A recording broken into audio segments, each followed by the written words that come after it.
I'm Amanda Joyce. And I'm Devin Hayes. And today's topic is Behind the Blueprints, getting to know your host, Amanda Joyce. And here's why you should care. Gain insights into the expertise and unique perspectives that shape the valuable contractor marketing advice we share on our podcast. Welcome to Trade Secrets, where we demystify digital marketing to help contractors get the most bang for their marketing bucks. This is for you if you're a contractor looking for actionable marketing insights. Learn from home services industry experts to elevate your business through simplified marketing strategies. Let's dive into today's trade secret. I am so excited for this topic. Amanda Joyce, one of my favorite people of all time, one of my best friends, my business partner, and I have the pleasure of hosting this beautiful podcast with you. So I'm so excited for the world to get to know more about you because I just think you're wonderful. So, and I know it's your least favorite thing to do is talk about yourself. You never do. So I love that we are focused on just learning more about you and sharing your history and background and sharing with our audience, more of like our expertise and who you are. So with that, here's an easy question. Why don't you start by telling us like how, your early career, how you got into marketing, kind of your whole history, your path, what led you to where you are now? Yes. Okay. So I actually got my degree in journalism and PR. So I always thought I was going to go the PR route. And then my first job out of college, I was hired by a company called iCrossing, which is an international search agency. So I just kind of got thrust into the world of search at 22 with no idea what I wanted to do with my life. And it just it stuck, which I do think is common with a lot of people, where you kind of tap your toe early in your career. A lot of times it can end up really just shaping the direction of where you're going to go. So I started out at that agency and they taught me how to run AdWords is what it was called at the time, Google Ads today. And it was kind of crazy though. 2 weeks in, they're just like, here's your list of accounts, go manage them. I'm like, is this a good idea? So you thought you were going to get into the PR world, and that's kind of what you studied. But then there is definitely a relationship between PR and agencies. Oh, for sure. Marketing agencies. Yeah. So you're like, even all when right, I went in and my... interviewed, the guy was like, I went in with my packet that they make you put together as a PR person and showed it to him. And he was like, oh, this all totally has nothing to do with what we're wanting you to do, but your writing skills and your communication and all that is a perfect segue into what we're going to have you do. So, I didn't know it at the time, but it actually ended up being super applicable to that world. And then initially I was running paid ads, but eventually I started realizing that I could use my degree in PR and writing to move into the SEO content realm. So it all just kind of fell into place that way. So how long were you at iCrossing? It's kind of crazy. I was actually only there for 18 months. I was young enough that I was arrogant enough that I'm like, oh, I can do this by myself. So, I got somebody that I'd been working with over there got a big contract and asked me if I'd come help manage the paid media side of stuff. So I was like, sure. And at the time you could still buy health insurance and stuff as a 22-year-old, you could just go in and pay $150 a month and have health insurance. So it was just this kind of magical time, and that it's not so easy for kids now to probably just go off and do something like that. But, I got a lot of really good experience and met a ton of really great people in that short period of time, and then was able to go off and start doing contract work, at 23 and a half. So. Oh my gosh, that's so impressive. I remember when I first met you and you had your own agency and I was in corporate America, and I just thought it was the coolest thing. I'm like, God, what a badass. How... I'm we were late 20s and you had been doing it at that point at 4 or 5 years just on your own, and you had this beautiful house in Phoenix. I'm like, damn. I'm like, that is so impressive to do. Because for me, it was military and then corporate. So that's why, so when people at a young age, have the balls to just go go in it and be self-employed. I just think that's so impressive. What do you think, like, what was like one of the hardest lessons you learned when you went and just from your short time in that corporate eye-crossing agency kind of umbrella to you're on your own? Like what did you tell me more about that? The constant stress of like, what if we lose these few contracts we have? Like, there's no like set salary coming in, so it was definitely like you had to like really scrap to just make sure that you were going to like, have a healthy client load, which I mean, even today is something that you and I are, I don't lose sleep over it at night. I think we have a really good consistent thing going, but it was just to be that young and be like, oh, wow. Like there was something to be said for that, like corporate cushion of somebody else, knowing where your paycheck's going to come from every Friday at, or whatever, every other Friday or whatever it would be. So that was, that was interesting. But then beyond that, it was just so much fun to like have so much more freedom and not feel like I had to like, especially that early in your career, like your butt needs to be in a seat. Like, it was so nice to not feel like I was constantly in detention. That's true, but talk about having some skin in the game. Like if you are a client like you literally, you're doing everything in your power to make those campaigns successful because your livelihood depends on it. I think that's something that, I don't know that we talk about that enough. There's the massive agencies that have, proven methods and stuff like that. But then there's the smaller ones too, where it's like, they've got a lot of skin in the game. They need your campaign. They need the work they do for you to be successful. To keep you around. Yeah. It's, I don't know. I think there's something to be said for that too with small agencies like ours, because they're not just a number, like, because we don't have a million of them, they do mean so much to us. So, yeah. And it's crazy too, though, to think about like that stage of my career. I got to work in a bunch of different verticals and industries. It took a while for both of us to end up solely focused in the contractor space. But back then, I was like, I ran paid ads for a while for Mary Kay Corporate and like Highlights magazine and like just all over the place. Yeah, it was crazy. And there were actually guys in the SEO, like, they had like rules on our computers that like you couldn't, go to certain sites and stuff like that. They had some pretty good, but would have clients. Like there were some guys in the SEO other wing of the building that literally got the Playboy account and they had way looser rules on their computers than the rest of them. Well, they've got to do their research, How are they supposed to vet out the competition? I can only imagine that browser history. Who was vying for that account? Like, can I go to that meeting? I really think I could bring some value if I could just get a seat at the table there. So that's fun. So you worked in you said like Highlights, you said Mary Kay, like just kind of all over the place. I know you have experience like in healthcare.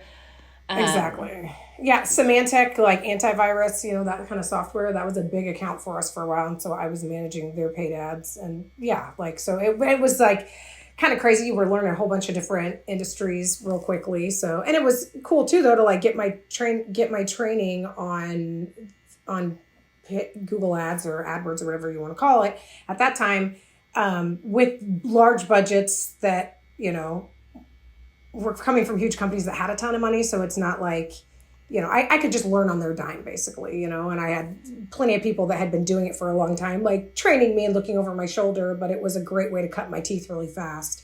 Because the way like Google Ads, AdWords now, works is, you really like, the more you're in it, the more time like an account is running, the more you can learn from it and learn what's successful and kind of pull some levers and check some boxes. And it's harder to do that with like a smaller set budget, which is what we see with a lot of our contractors. It's like, I know we want it to work, but when you get, when you're so limited on budget, like it's very hard to get the data to learn from it. Right. To really be able to double down on it. Yeah, exactly. To be able to say like if they're paying $70 a click and we hit our daily budget by noon with 3 clicks, like, it just takes a long time to learn that. But yeah, when it's one of those huge corporations that's like, you've got a $3,000 budget a day, there's time to gather the learnings and then really make good decisions that you're like, okay, emphatically, I know this keyword works. It wasn't just a nuance that we had a contact that last month and one this month, and maybe it won't work again for 3 more months. With those huge budgets, you can make pretty like sweeping decisions, and you know that they're correct. So yeah, that is a beautiful thing. That's nice. You're like, cool, I'm learning with this massive corporation's millions of dollars in ad spend. It's great. Exactly. So, I didn't take it as personally as I do now when I know the contractor and where they are, and I talk to them and we talk about their overhead, and I know exactly what they need it to cost. It bothers me a lot more when I'm like, oh my God, that was $100 click. Like we had that happen recently where we just went into a new market for a client and I ran a couple ads for them and I just turned it right off, and I reached out to her and said the clicks in that market, because they just had a storm and it was a roofing company. We drove 2 clicks at $124 a piece, and I was like, nope, turned it off. And they were very thankful that I didn't run it any longer than that. But that's working with a tiny budget. With a bigger company, I didn't take it personally if we accidentally, if we saw a spike in cost per click. Yeah, you're like, well, let's look at this data and see what it does. But yeah, I think that's like one of the, I feel bad for you because I know you definitely stress out over every dollar a client is spending on their ads. We stress about it like on the SEO end also, but where paid media, where you literally have control of what's happening with their budget, I can just only imagine like the stress of like constantly worrying about it, because these, we work with a lot of small businesses where every dollar counts. So I see it every morning when we're talking, we're catching up on our, kind of client checkpoints. You're like, this was keeping me up at night. This is what I'm seeing. Like, I know that they want to spend it, but it's not getting anywhere. They're not going to get any conversions. It's going to be a big fat waste of money. And then they're going to blame me, but I can't control the market and what the costs are per click. And I just want to help them. But exactly. Paid media is really, really, really, yeah. So it's a tough thing. And I think that this conversation really speaks to like you as a person, in terms of like, you really care. Like you literally lose sleep over these dollars. And it's not you just being like, oh, I don't know what I'm doing. It's you knowing exactly what you're doing and exactly what's going on. Whereas when I look in your paid media world and I look at an account, I'm like, I don't know if that's good, but so exactly. And it's so crazy too that we'll see it in different markets. What's working in Denver, a keyword that's killing it in Denver. And it's just like in the SEO world, when we do our keyword research and find that search behaviors are different. But it's just funny that it's not like we can like, this is a winning keyword in every market around the US. Yeah. It's literally like from one to the other, where I can be like, this is so cost effective and amazing here. And here it's not even doing anything. So it's, yeah. So I want to go back to like, so you're an incredible writer, and you like head up our content team, and you definitely edit everything. And there's a lot of strategy that goes into the topics and everything you choose. I wanted to ask you, like, what is, we've seen a lot of shitstorms, but what is like one project or outcome that you're like super proud of, that whether it was, like a paid media kind of strategy, or if it was a content strategy that you've just seen like pay off like in leaps and bounds. Tell me a happy story. Yay. Yeah, I the one that really sticks out to me is that I just am so proud of our whole team on what we've done for them, is our Vancouver electrician. Like, I just like, we've created a content strategy that's just continued to like pay off like year over year for them. And they're so engaged, and they're so great with our content interviews and stuff. And then I'm able to take that information they give us and share it with the team. And we've created so many pieces of content for them that like rank and drive quality traffic, position them as a thought leader. And it's just like, it just feels good to like see all of the levers we're pulling like really like come together and work for them. And, I'm proud of when we talk to him, he talks about how like there's certain, like used to, we were really focused on how many leads we could drive. And now there's leads that he's having to, he's referring out because he's so busy. And I like to believe we've played a big role in helping him get there. So that's like one that like, talk about one that when you put your head down on your pillow at night that like makes you like smile, and you can check that box that you're not worried about it. Yeah, definitely. Yeah. It is. And with that one, there's like, it doesn't stop. Like the work doesn't stop in terms of like the content and what you're doing and how you're making sure it's still relevant, because we know now it's late July 2023 as we're recording this. AI and chat GPT, it's just like taken off since like February of this year. You've got marketers that are saying, oh, all you need is AI content. And like what's your perspective on that? Like, you know firsthand and I know firsthand, but you know, for everyone listening, what I guess the content strategy, yes, we're in a great place and it's been massively successful. Like, in your opinion and what you know about kind of the market and the shift with this technology, like, what do you think? Is it just this whole set it and forget it? Or are you month over month still continuously like analyzing data and looking at how to improve and what changes we need to make and how we present the content, all those kinds of like nuances that maybe people don't think about? Yeah, no, I mean, I definitely think there's a space for AI in everything we do. We can lean on it for things, but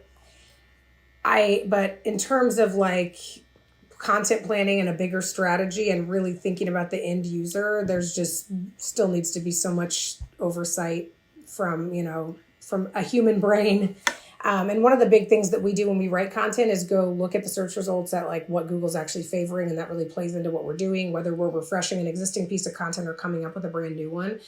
And I think even with a really great prompt with ChatGPT or whatever you may be using, there's not a replacement for actually going out and doing that research and looking and see, and then thinking to yourself, okay, these are the 3 to 4 pieces that Google's really favoring for this keyword. What do they have in common? Why do I think Google's picking those over the others? And then as a consumer, which of those is actually speaking to me better? Which is making me want to like take that action that ultimately everyone's vying for? And I don't think there's any replacement for that, at least at the moment with AI. This could be one of those funny things that someone can play back to me in 3 years. And I'm like, that didn't age well. But right now I feel very strongly about that, Yeah, definitely. I mean, I think, yeah, we both agree there's a place for it, but I don't know that there's replacing some critical thinking and some analysis that you just can't get from even like, there's a ton of content tools out there. They do the same thing, but they're doing it for everyone else. It's everyone's copying each other's homework, and Google's not. It's like, then who's that benefiting? Google's constantly trying to benefit the end user, and they'll tweak to that and start to be able to recognize like, oh, everyone's decided that we want you to answer these 3 FAQs on your homepage to rank for, roofing contractor Sacramento or whatever. We're not like that. That doesn't work anymore because they're constantly changing their rules on us. So It's just, it's kind of crazy to me and I also feel like if you get too dependent on it, you're going to just get sleepy on it. Then you're going to get too lazy, and then the strategy really slips. It's one thing if you're leaning on it a little bit, but you're still trying to close the loop and do the strategy. But if you're just like, I can just throw this prompt into chat GPT, it kicks me back my content for the month and I can move on to the next thing, then how far down the line are you going to get when you're suddenly like, oh wow, like we were missing the mark and I was sleeping on the job. And half the stuff that I think we come up with that's the very best is just when we're on one of our quarterly reviews with clients, or I'm doing a content interview, and they'll just casually mention something. I'm like, wait, what? What are you talking about? And then they'll like go off and tell us something that we're like, oh my gosh, like this is like, what a cool angle we need. And that's happened so many times with that electrician we're talking about, where then we have this like really cool piece that actually there's some search volume around what people are looking for, that it's like a honeypot keyword that would have never shown up if we weren't just doing the work, having the conversations, like thinking through it. And I don't believe that a chat bot is going to kick that back to us, at least not the way it is right now. No, and I think, and that's where your experience comes into play. Like you've been doing this a long time, and kind of can pick up on those nuances that a client, when they're just kind of rattling off what's happening, you're like, whoa, go back, and then I know that like we spend a bunch of time like doing content kind of clusters around whatever that topic might be, and like what are the problem-based searches and solution-based searches on that topic, and then kind of delving into that. But I think there is really something to be said about like your experience in this realm, and even like your cross-market experience, because we have like niche down and focusing on like, contractors and builders, remodelers, things like that, the trades, that there is we can look at our own set of data across the country and other countries and see what's working. And that's I mean, AI, they're limited to whatever the programmer has inputted up to whatever date, at least at this juncture. I'm sure there's going to be real-time AI at some point, if there isn't already. But I think that's something that, like, hands down, like, your experience in the space in terms of like writing, but also like analysis and like having these critical conversations with clients and like getting to know them and their business. Like, AI is not going to get to know them and their business and their location and the geography and where they want to work and nuances of this really cool marina project. Like, it's not the same. And exactly. Yeah. And it's actually the fun part of what we do. I would be so bored really if that was what got cut out. Like, I love it. Like, even we have a new landscaping contractor that we've been interviewing, and I'm like, every time he opens his mouth, he tells us some amazing thing he's doing in his community and their unique approach to like customer service and like all that stuff that like an AI bot is not gonna. I don't know. They're not going to be able to position it the way.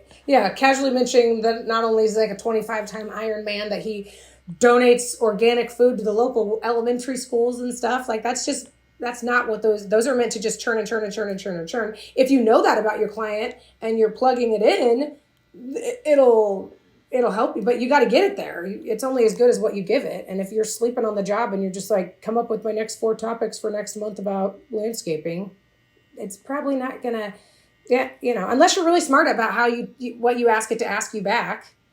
But I think it can just get a little too sleepy if you're doing that. And guys, just as you're listening to this, we're definitely talking about our approach to things. And if you are wondering like why this matters to you at the end of the day, the stuff we're talking about right now, like our approach to things and our experience, our hope is that you'll understand that that's why then when you like tune in sometime when we're talking about content, that you understand why my AI is talking to me. You'll understand why you should trust us, like what we're coming to the table with, what our chops are. And, we want you to trust us, and we are excited to get on here all the time and share our knowledge with you about all the stuff and things that are contractor marketing related. Absolutely. So with your unique like insight and perspective, what are some emerging trends that you see in this kind of contractor marketing space? Oh my God, great question. So from a paid perspective, Google local service ads all day. So most of you are probably familiar with them. Hopefully most of you are running them if you are investing in paid. Google rolled it out a couple years ago, slowly rolled it out in different markets and for different service offerings, but it's those ads that take prime position at the top of search results that you can click on and make a direct phone call or message the people. Those, depending on the market, we're seeing them cost anywhere from like $50 to $80 a call. And then cost per clicks in Google ads are like 40 to 75 or up for a single click. So it's just a better investment. And we're finding over time that Google's just showing less and less of the Google ads on for those service terms that they want you. They're kind of trying to force people's hands into GLSA. So, I mean, I just say that's one that like, definitely if you're not running it, start running it. You also get that Google guarantee when you go through the process, which is another trust signal that you can share on your website. And not that Google Ads is completely going away, but especially in the contractor space, I think it's just GLSA all day. Yeah, minus maybe like a brand play for 100%. AdWords. And then you can run YouTube ads. There's all kinds of other stuff you can do. You can run stuff in the display network. And I'm not saying you can't still run on like, maybe if it's like your hot time of year where stuff's really booming in your business to run them, but you're probably going to find that if you've got GLSA really rocking, you're going to look at the cost pers, and the story is going to be so obvious that you're going to know that your budget's better spent over there, at least maxing it out in GLSA, and then whatever's left you can run on your brand, maybe some competitors' brands, and maybe some general service terms in like the zip codes you absolutely want to make sure that you're kind of owning this space in. And then from a content perspective, it's just, I think, continuing to make sure that you're really focused on content that is super reflective of your brand and it's personalized, because Google's going to gobble that up. We've talked about this in other podcasts as well. Google recognizes that there's this surge of AI content everywhere, and they're looking for the cool golden nuggets, the cool, interesting stuff that a consumer is going to want to want to Yeah. digest. So even if you're using AI, just make sure that you're going back over it and you're adding your own, brand back in and your own personality, and that'll make all the difference in the world in your rankings. Absolutely. I think some very sound nuggets in there. So, okay, I want to kind of shift it a little bit, and then I want to talk a little bit more about like you personally. I think that's the fun part. So, okay, you have to share. Tell us about your family, where you live, and then I guess and then we'll I want you to talk about that, and then we'll wrap it up with maybe a final golden piece of advice you'd give contractors. So okay. Awesome. Please tell us about your beautiful family. Yes. Okay. So I have two beautiful sons. My baby is going to be 2 in October, and my oldest will be 4 in November. So I'm in the thick of it with raising 2 little wild men, and they're awesome. And my husband is amazing. He's British, so he's he gets away with a lot because of his charming accent. And yeah. Not fair. No, it's really not. We live in Phoenix. It's currently the summer. Well, we're shooting this right now, so it'll be a solid 115 today. So we're just sweating it out here in the desert. But yeah, I mean, that's the top level of it. I don't want to, bore people or get too detailed, but yeah. No, and then, I just think, I think a lot of people that listen to us are probably parents and have littles at home, and I just think I think it's a beautiful thing to have this time where you can help companies grow, but you also have like your own beautiful family that's growing at the same time, and I think it's a good thing to share. Okay, so I could just talk to you forever, but we'll wrap this up with I guess, what is one piece of advice you would give to contractors looking to improve their marketing efforts? So I would say my piece of advice, and this to some might sound easier said than done, but it would be find a marketing partner that you trust. Definitely go with your gut, do some research into their chops and why you should trust them. Ideally find someone that's got experience in your space and can, provide references. So you've identified this trusted partner, and then come up with a strategy and stay the course. You got to give it the time. I feel like the people that we run into the most when we're like pitching business, or they're, just trying to get to know them to even see if they would be a good fit for us. The ones that are like jumping ship all the time, changing SEOs, changing who's managing their paid, they're reaping what they sow, because you're not giving it the time to improve upon it. Just like we were talking about earlier with paid ads, like it doesn't happen overnight. And if you're just like, oh, I don't like my conversion rate, I'm out of here, or I feel like I'm not ranking number 1 for this keyword, let's do something else. Maybe SEO is not good. You basically are just burning all that money you just spent on your latest marketing test if you're not going to let it stay the course. So just find that trusted partner and stay the course. Yeah, I'm not saying I to think do that's it great for advice. 10 years, but give it a fair amount of time. Maybe going into it, ask them, what would you consider a fair amount of time for me to stop and analyze if this is working for my company? And make sure you're comfortable with the answer they give you, and then stick it out until you've hit that point.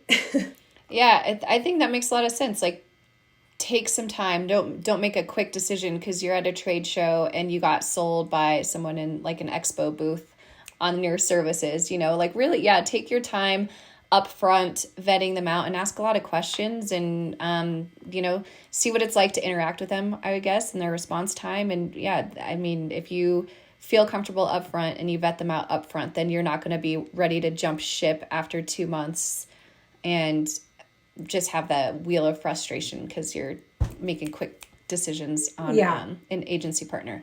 I think that's very sound advice. Well, thank you, Mrs.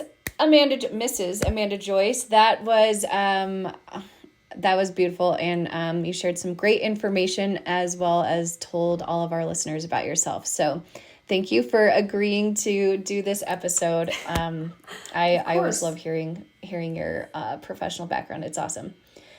And thank you for being such a wonderful interviewer. Excuse me. Yes, naturally, of course.